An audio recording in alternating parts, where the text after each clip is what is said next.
Ryan, what's up, man? Welcome to the Happy Engineer podcast. I'm glad you're here. I'm very happy to be here. This is actually my first podcast, so I'm very excited to do this.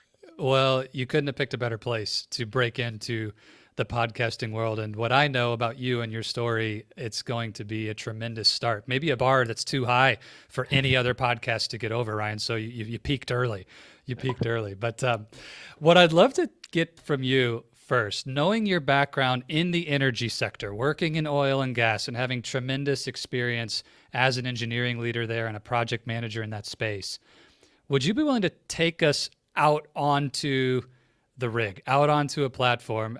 This is purely selfish, right? When I was thinking about you and your experience, I'm really curious what that actually is like. What is that experience of being out there 24/7 and the work that happens? So tell me a little bit, maybe what happens, what is that like to actually be out on the platform? To be honest, it's a surreal moment sometimes when you're out there on a platform, we call it. A rig is usually a drilling rig, so there's usually a derrick and it's drilling. But generally, I work on a gas platform that's actually already producing, for example. And it's really surreal sometimes when you're sitting out there in the dark by yourself and you're looking out and it's only ocean, right? It's just ocean and you can feel the breeze and it's really a great place to meditate, actually. The day really begins in such a way that you head to the heliport. It's where you check in to get to the onto the chopper. Not many people go to work via chopper, right? So it's that alone is a really sometimes I forget to even think about how different that experience is. And then you take the chopper, you head over, and of course, there's a safety briefing, the safety moment. You really understand, oh, wait a second, I've got to turn my lights on now and really be aware of the moment and really be Wow. aware that something can happen whereby I would need to brace, for example, and I would need to enact my training because you've got to go under training to be ready in case of an accident, right? So the light switch turns on at that moment and you're ready just in case something happens. And as you arrive at the site on the platform, there are people there who greet you. And when you get on board, it's like a brotherhood, really. I would say when I first started, maybe many years ago, 20 years ago, going to platforms, it was generally 95%, 98% males. And now I would say that there are a lot more females on platforms now. Mm-hmm. And it Mm-hmm. really is like, I can't say brotherhood anymore because it's just that everybody is together and we all feel together on Yes. this massive platform with a huge amount of gas beneath it. So we all have to be each other's keeper. We've all got to be careful. We've all got to be professional. There's a level of camaraderie that happens when you go into the cafeteria when you're working together and you do this 24/7, right? Right. Most times Right. people work maybe 12, 14 hours a day and then you head into your room. Many times you're rocked to sleep essentially because the platform moves with the waves. So it can be quite a nice resting period, a nice sleep because you get to move with the waves That's at interesting. times. Yeah. Remind me really quick, how far offshore are these platforms? Like, what's the distance from land? So it varies according to where in the world you go. In Trinidad and Tobago, for example, many of the platforms in the Columbus Basin, we call it, are about 42 miles offshore. It's Okay. usually a 30-minute chopper ride one way and 30 minutes back. Okay.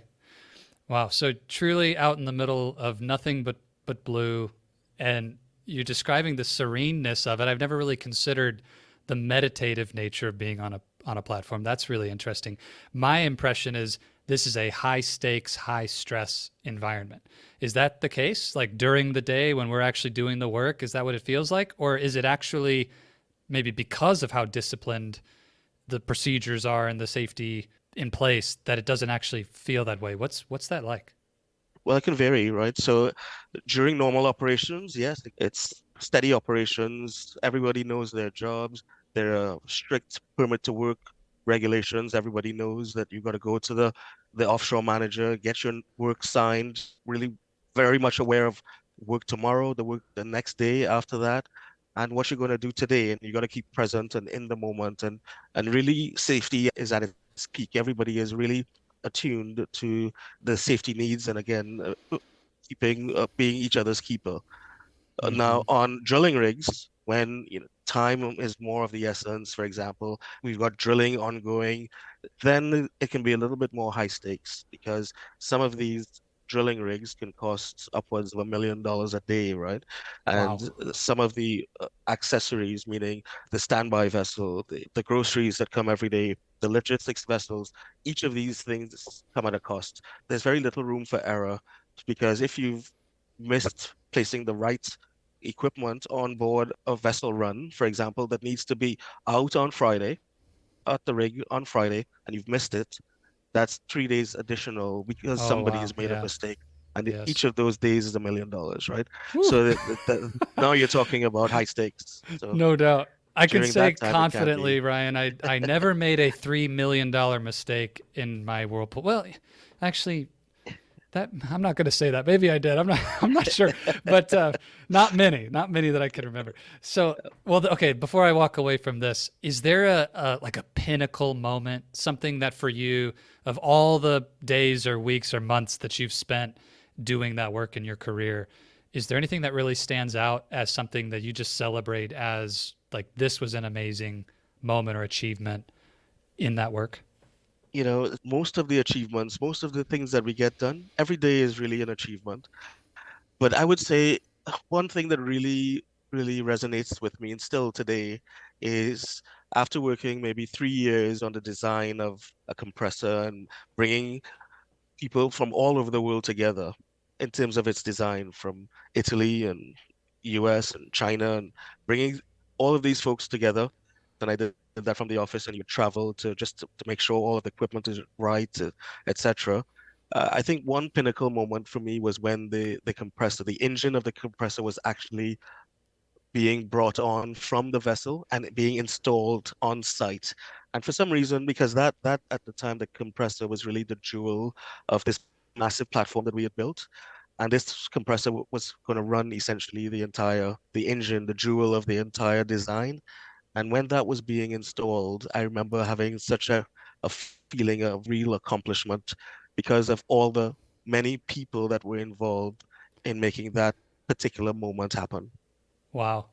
Could you put some scale on that for me? When you say, engine, a compressor, like some engineering terms, maybe like how many horsepower, or like literal, like we're talking like a 10 foot by 10 foot kind of No, like what are we talking about? no, you're talking about a massive compressor that's going into one of three compressors. We, in fact, had to build a platform because these things are so big. These are GE compressors built in Italy, and they were then brought over here, placed on site in the middle of the ocean in Trinidad, 42 miles offshore. So that's the That does kind of sound scale that we're amazing. talking about. Yeah. That does sound amazing. We have to use like a Huey to get them off of one ship and onto the platform, or how do you actually move it?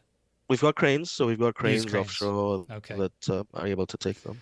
Man alive. Okay. Well, I wish I could have been there. It sounds amazing. It sounds amazing. Well, Ryan, you mentioned Trinidad and Tobago. I think it's appropriate for us to back up a little bit because anyone listening can tell you're not from Indiana, where I was born, and Trinidad Tobago is home base for you. So take us all the way back really quick, kind of your childhood and upbringing there, and what led you down the path that ultimately got into engineering and oil and gas. Well, Trinidad and Tobago, for people who may not know, is one of the oldest oil provinces in the world. We've been producing oil commercially for more than 100 years. So from the age of maybe 11 or 12, I knew I wanted to get into the into the oil and gas business. I saw my uncle and aunt and other people working in this space, and I knew I wanted to leave my mark there, and I knew I wanted to be a chemical engineer. And it's not been an easy road coming from an island. I continue to be grateful to my mom and my dad for really being able to spot my acumen towards STEM and really my relentless determination to succeed. I always have Mm, had this sort of relentlessness about me, and getting a scholarship first to Morehouse College and then going on to do chemical engineering at Georgia Tech and then studying data analytics at Harvard. It's not an easy road for anybody, but especially somebody coming from a little island in the Caribbean. And based on my path, I know that it's possible for anybody to really envision something, envision a dream, a goal, and yes. go after it. And I think that things that probably stop people from achieving their goals. Most likely in my opinion, it's in my experience, it's fair, one, and two, it's about maybe how you're socialized and maybe the environment that Hmm. you were brought up in. And I think the first thing that anybody should do, especially an engineer, is work towards overcoming your own fears and your own insecurities. Yes. Fear and conditioning. So we'll talk about those more, I'm sure, throughout this conversation. But I'm curious then that cultural conditioning being on a small island in the Caribbean, how would you describe the distinction of what that conditioning is like on the whole? I mean, we're painting with a broad brush here, versus what maybe somebody who was born in a big city in the U.S. Yeah. and came from a metro area and had that experience. What are the major differences in that conditioning that you experienced? You're making me think deeply here, yeah, so it's really, I would say, growing up on an island, there's not as many exposure to things coming to you very quickly. So Amazon doesn't come to you in 2 hours or in a day, right? It's much different. You gotta wait maybe 2 or 3 days when you gotta wait 2 hours in the US. I think when I was growing up, Amazon wasn't even around, so it was even longer than that. You'd have to wait 2 weeks or 3 weeks to get some of the things that people in the US would get. And as I moved to the US, and I've lived there for quite a while now, maybe 10 years I've spent in the US, the major difference that I see is that you've got to work to get the drive sometimes. Whereas in Trinidad, that drive was sort of instilled in you. You get that sense of purpose, I think, Hmm, just because of the surroundings. Whereas in the that's interesting. US, your surroundings may be a little bit easier, and therefore the drive, the passion from within to get ahead and do more and be more may come later in life than it might in a smaller place where you have to struggle a little bit more. Really interesting. And anecdotally, if you just look around at what's happening in culture in the US right now, lots of people, including myself here on the Happy Engineer podcast, talking about the importance of purpose and meaning in our work and getting connected to that deeply. It's really becoming a mainstream message for the first time, perhaps ever. But also this desire of the boomer generation and our parents to make the lives of their children much better than theirs were, and this sort of continual upgrading of that experience to a point where now there's a lot of new questions being asked of have we made it too easy, and so people don't have, to the comment you made, of this deep sense of drive and purpose and hunger to go and create something. That's really fascinating. So you took that drive, you knew you wanted to be in chemical engineering, and then left Trinidad and Tobago to go to Georgia Tech, right? Well, I started off at Morehouse College, so Okay. I went to Morehouse College, did chemistry there first, Okay. and then went on and did chemical engineering. So that's how it happened. Yes. Okay. And so I'm curious for you, when you got that Chem E degree and started like that first role, was it everything that you hoped it would be and like the dream came true and it was exactly what you hoped it would be as a kid? Or was there some disappointment around, whoa, this isn't what I thought it would be? Like, what were those first couple years after you got your degree like? So I'll talk about first my senior year of tech. Wow, that was a shocker for me. That was one of the toughest years of my life. Okay. You're Yeah, how spending so? maybe How so? 18 hours a day in the lab and really gaining some of the best friends that I've ever had, who are still my friends today because of that shared experience of pure torture, I guess, is what it was in chemistry lab, in senior year lab. But then after that, yeah, so I went straight into process engineering, and I worked with a design firm as part of a small team to design a gas facility, a small gas facility. And it was here in Trinidad, actually. So I came here to design this small gas facility. And as somebody straight out of school, and again, the team was really small. And so I really had to develop very quickly because really there was maybe one senior engineer and I had to do a lot of it. In the first years after college, I was really focused on building my depth of knowledge, my depth of Yes. awareness. And I'm going to recall a story here. So in Trinidad, we call a social gathering liming, right? So we go on a lime, and it's a noun and a verb. So you can lime at a lime. Uh, so, so, and I recall in the depths of designing this facility, I would be in a place where I was so engrossed that I could see myself questioning people's jokes. And I would be like, no, no, according to how we write jokes, because I was so involved in my specifications, etc. And I could see myself really getting to a place of annoyance for other people because I was Okay. so technically minded, right? So I could see myself getting really, really deep into process engineering. And I would say for the first few years of being a process engineer, I was so involved, so in love with being a process engineer. I started to notice the behavior with myself as well. And I think, after a couple of years, I realized, wait a second, if I continue down this road of deep process, I've got to be able to lift my head up out of the trough for a few minutes so that I Mm-hmm. can talk to Mm-hmm. other people as well, so that I can really, because then the people that I spoke to, my close friends, were engineers as well, and then became really, really engrossed in engineering speak. And that's one thing I would say that I wished I had done a little bit earlier. Started to develop my non-technical capabilities, my Yes. Yes. non-technical skills, and how I communicate, and really being able to speak to people outside of the engineering discipline. And that's, after maybe 5 years of deep engineering, that's what I decided to do. And I moved into project management. And now I can see a massive difference in how I interact with people from all walks of life. Well, first and most importantly, I'm going to use the word lime in a sentence today at some point. I really love that. We're going to lime at the lime tonight, gentlemen. Yeah. Let's go. You know, You're going uh, liming, yeah. ladies, let's go liming later. This will be amazing fun. So good. Well, it's interesting and true. Maybe even the subject of many cartoons and memes on the planet about engineers that we do get our heads so deep into our work, often driven from a place of passion for what we do. We love the work, but then somebody's clearly being sarcastic or tells a joke, and we're picking apart the untrue bits of what they just said, and then stamp the stereotype on the forehead of the engineer. So this idea, and I think when we've talked before, you've used this idea of becoming a translator, and how that's a superpower for you. And I can't agree more, even the way you speak here on the show, but our work together and just knowing the success you've created now in your own work as well. But this translation. So when you say to someone, Ryan, I am a translator, what does that really mean to you? And how does an engineering leader develop that skill?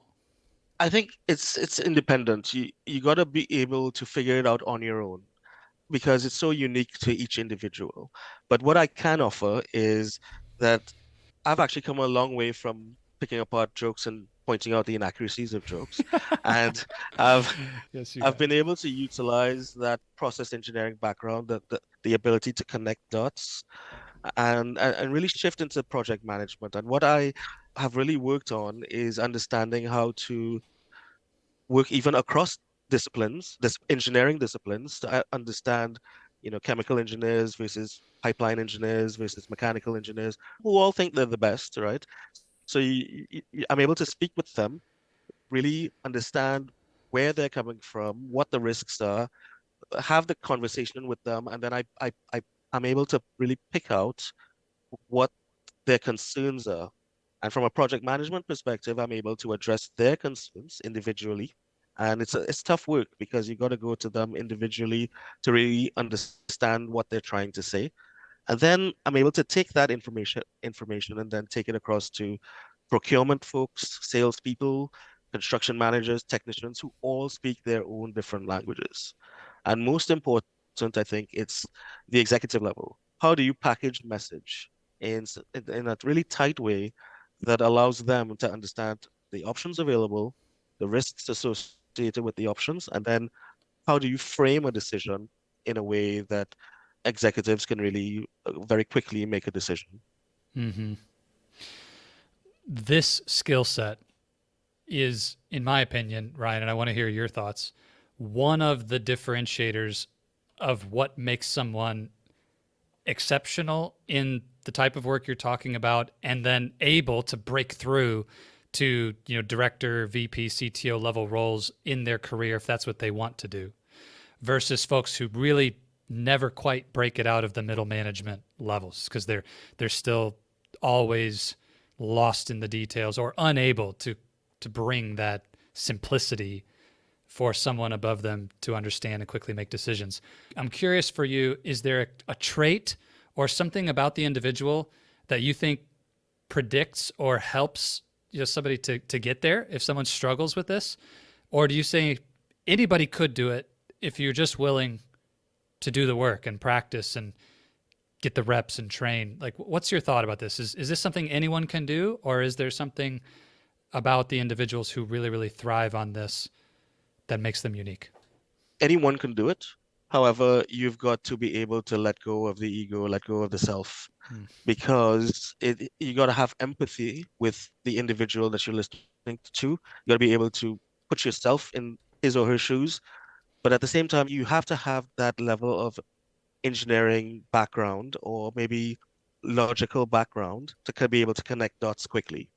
So that's why I always say engineering is a really phenomenal, solid educational background to build upon, and become anything from there because it really sets the tone to help you connect dots. Once you're able to be empathetic, once you're able to connect the dots and listen and connect the dots, then you go away and you think about it for a bit and how you then package the information to communicate in such a way that you send the information, the message in a way that executives or whoever your audience is, you also need to understand what they want to receive, and then you package it accordingly to what procurement folks are looking for, to what construction managers are looking for, etc. To your point, one more thing I would say is there are a lot of options today. There's a lot of competition today. One more thing about being in Trinidad, I think you recognized earlier that your competition is global, whereas in the States, you tend to think that your competition is America, and that's a difference. It's more prevalent, or it's more wide, or there's greater awareness that your Yes. competition is global, and not only global from humans, but global from AI, machine learning as well. So now you've got to differentiate yourself via that ability to communicate. And engineering is no longer just technical or just science. There's an art to engineering now, whereby it's how you communicate, how you feel about uncertainty, and how you meet uncertainty. And then I think how you promote inclusion, how you promote diversity and equality of opportunity. Ryan, I think this is an important point to sit on for just a moment, this global competitive landscape, because you're absolutely right that my upbringing, being born in Indianapolis, Indiana, dad worked for Bell Labs and AT&T when they were the single largest telecom on the planet. It's just like everything revolved around that, and the government split them up and all those things. Well, when I went to college, it was that first exposure to international students. It was like, wow, where did all these different people come from? This is wild. And then the first time I ever felt that deep sense of competition, I was valedictorian at my high school, but everybody, generally speaking, looked like me and came from a similar background as me, and then got to Purdue. And it was like, wow, this is a really interesting experience to be challenged by some brilliant engineers from all around the world.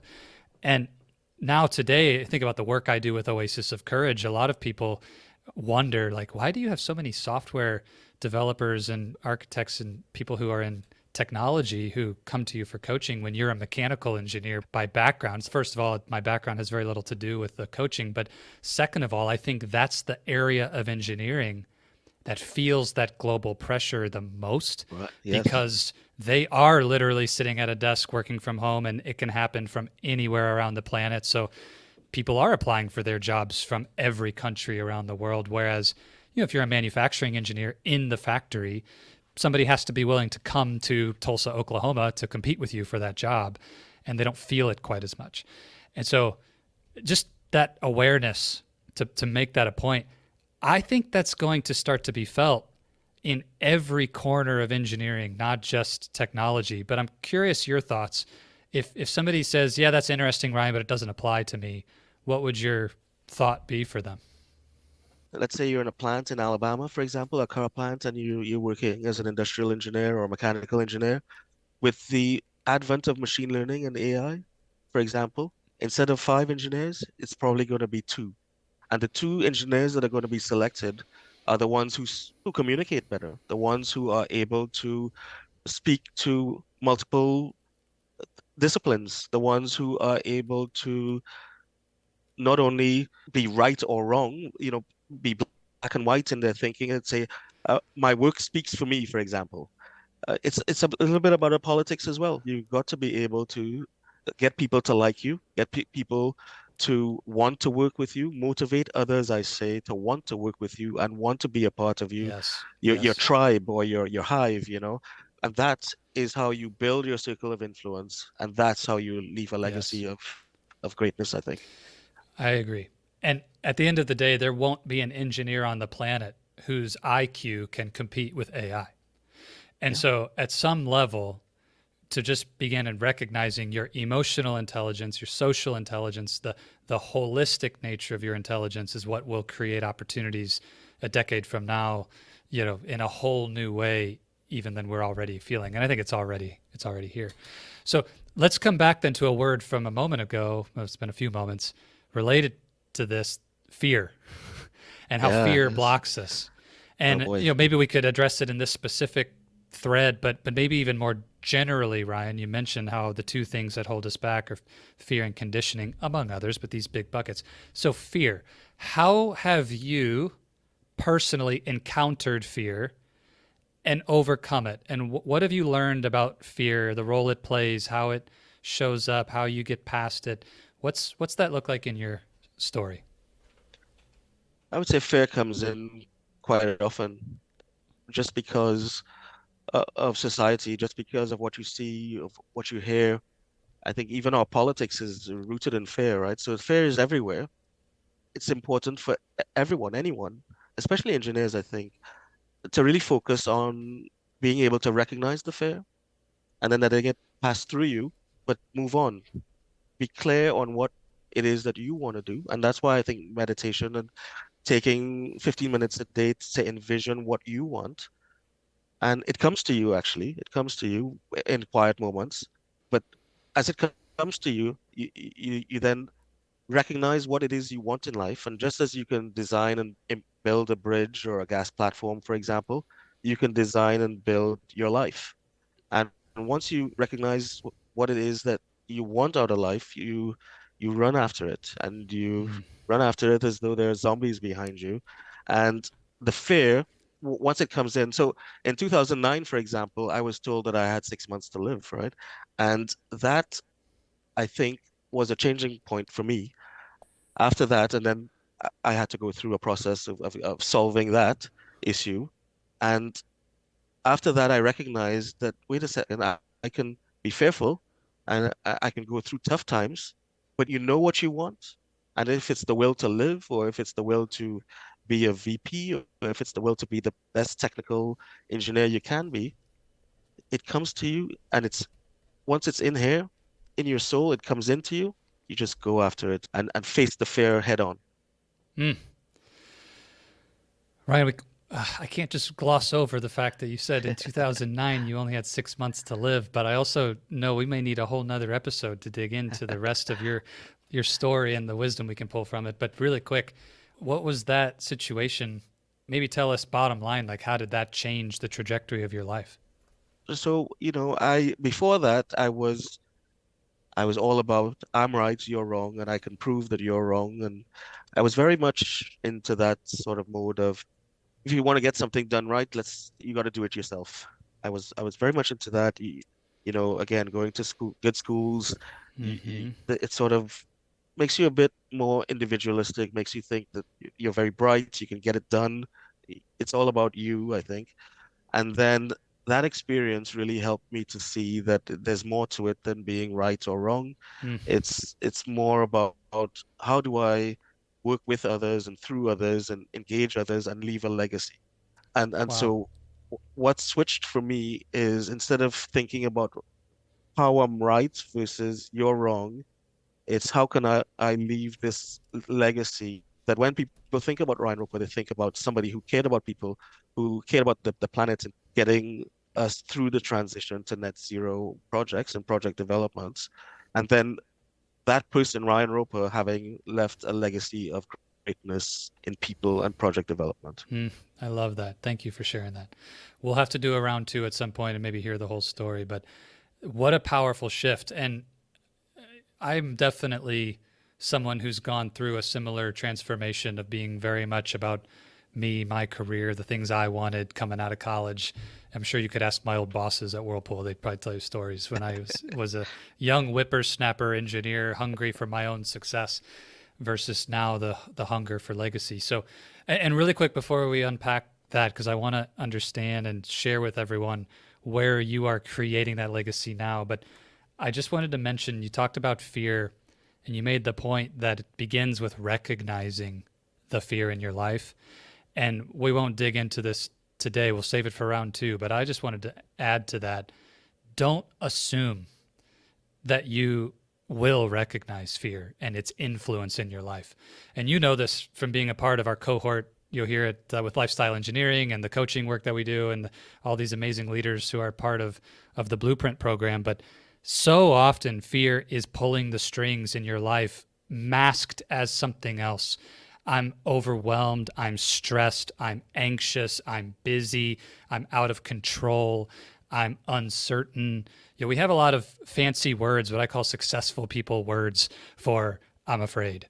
And a lot of times fear is wearing a mask and pulling the strings. And so just something, I mean, would you agree with that? Where it's like we just take for granted, oh, I'll know if I'm afraid. But a lot of times we actually don't see it for what it is. Yeah, fully agreed. And it is masked as many things. It's masked as I'm too short, I'm too tall, I'm too. It doesn't matter. The fear imposter syndrome is huge now. It's Yeah. a huge buzzword now. I agree with you 100%. Okay. We'll leave that there. Let people marinate on it. But Ryan, this legacy, you are to the point of running after what you desire, like zombies are behind you. You're doing this in a big way. So tell me about the projects you have going on now and your vision that you've created around leaving that legacy. What are you up to? What I'm working on right now, to be honest, is my golf game. That's it's a never-ending quest, you know. It's Yes. but but And that's it. We could stop the recording. You know, all of that lead up for Ryan's golf game. That's so beautiful, man.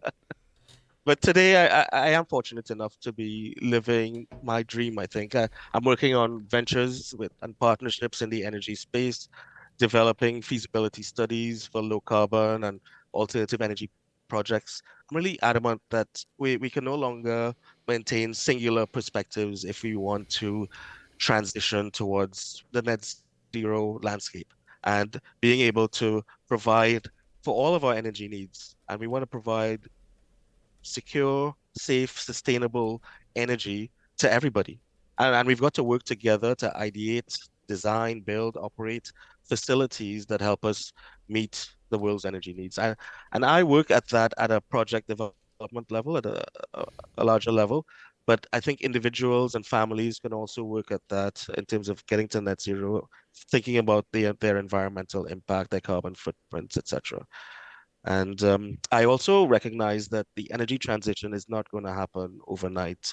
We've got to continue spending on oil and gas projects as well while we build our capability in this sort of Hmm. hydrogen space. We don't know much about it yet, but we're going to get there. There's solar, of course, there's wind. And as the economics and the safety of these types of projects, we also have to continue with oil and gas and making that as safe as possible and as economic as possible and to meet our energy needs as well. So I'm always willing to meet with like-minded individuals, networks, communities, investment groups that help us to progress these types of projects around the world. And you can reach out to me on LinkedIn, Ryan R. Roper on LinkedIn, and comment, or just reach out to me for to have a discussion. No problem. That's awesome. We'll definitely put a link to your LinkedIn profile in the show notes. And I do encourage any happy engineer out there who's passionate around this space to get in proximity to incredible leaders like Ryan, definitely take advantage of that offer. The other thing, Ryan, I just want to acknowledge you for is being a real beacon of hope and light for the negative message that's shared so often that people who come from the oil and gas industry don't care about these things. And you know that's not true, but it's so often that you get this big stamp of people who have ever worked in oil don't want to help the environment. And it's just such the opposite. So many folks like yourself who are deeply passionate about energy in a broader perspective are exactly like-minded with you to say, let's make this transition the best possible for everyone involved. And so I just want to acknowledge you for that. I think that's amazing, and cheering for you. So we will have to come back and do another episode and talk about this landscape. What does that transition mean for engineering leaders who want to be a part of it, for individuals who simply want to do their part at home, to your comment? I think that's something we all need help on, and we can dig into that another time. But I'm curious, what's the thing you're most excited about in the short term? I know there's a long vision involved in the projects you're developing. These aren't quick things, but if you just looked at the next 1 to 3 years, Ryan, what's the technology landscape or the energy landscape that excites you the most? I would say getting more solar farms and more wind farms around the Caribbean and in the US. There's a massive drive towards more solar farms in the United States and Australia. So that's exciting, to be honest. There are two really exciting things in the next, let's say, 3 to 5 years that are coming, which include hydrogen. There's strong potential in hydrogen and getting hydrogen facilities to replace some of the carbon emission of fossil fuel type plants around the world. And I think also wave technology Ooh, is going to be big. yes, yes. Once we can really get a handle on wave technology, I think that's going to be a game changer potentially. Mhm. Really quick before we wrap it up, if there's a young engineer or someone who's going to go to engineering school, or maybe a parent, somebody who's an engineer who's got kids who want to go into engineering listening to this, and they are excited about these spaces, which degree paths would you say are still the best way to move into that space? Has it changed at all in your mind, or is it same as it was when you were getting into it? Like, just curious, or you'd say it doesn't matter. We need all engineers involved. If somebody was starting out and they want to be a part of this transformation, where would they go from a degree path perspective? Quite frankly, I have a 3-year-old daughter, and I'm thinking exactly the same thing, right? So I would say that chemical engineering, you can't go wrong with it, right? Chemical engineering, mechanical engineering, it's just, we will need that for a long time. The question to me still is, how do you pair that with the practical, meaning being able to put things together, like actually build a robot, like actually start working on coding at a younger age, start working on actually being able to not just see it in theory and draw the P&IDs, for example, but actually getting it out there and getting that practical experience of building prototypes and being able to take part in competitions, for example, that help you to innovate and try to help younger kids, especially I think from the age of 7 and above, really start thinking about how to color outside the lines. We tend to place boundaries, especially on teenagers, especially, and so your mind is sort of bounded instead of developing that growth mindset from a young Yeah, age. And yeah. so I think anything that allows you to expand your mind in terms of that growth mindset, even psychology, for example, I think is a great sort of degree along with engineering. So how do you pair the engineering, the practical, with the sort of growth mindset? I think any degree that helps you in that area is something that I think would be very useful going forward. I love that. I love that. I remember vividly being at Purdue. I think this was my junior year, studying uh, some other mechanics course. I forget which course it was. We were talking about rotational imbalance. We were doing all these calculations on crankshafts and different real world examples. But I got under the hood of a car one time, and my neighbor, who was a assembly line factory worker, was ripping the whole car apart and had no problem understanding every single piece and putting it back together again with total confidence. And I'm just sitting here watching, like, I don't have a clue what to do with this, but I could run the math to tell you if that's going to be balanced or not. And just that awareness hitting me of like, wow, I got to get out of the theory and actually do the work. But Yeah. amazing. Well, Ryan, thank you for sharing your story and your wisdom. I hate to end it because we have so much more we could talk about, but it just means we'll need to get together for a round two. We told people to connect with you on LinkedIn. If they're passionate in this space, we'll make sure that's linked up in the show notes. But to end things today, you know this, you've experienced this, being coached, being a great coach yourself, and also as an engineering leader. Great questions lead if we want great answers. Questions lead, answers follow. So if the happy engineer out there listening is looking for better answers in their life and in their career, what would be the question that you would lead them with today? Are you content? I think it's as simple as that, you know. Are you content in your career and your family life? I think yeah, I think that's it. As simple as that. If somebody were to really absorb that question and think about it at a deeper level, I think they can come up with some really good answers that are unique to themselves and really hopefully force them or push them towards action. Hmm, brilliant. Are you content? Sit with that. Give it room. Go deeper. Ryan, thank you again for just your openness and sharing your wisdom today. This has been tremendous. I'm serious. We'll have to do it again sometime. This is my first podcast. I loved it. Thank you very much. Cheers, Ryan.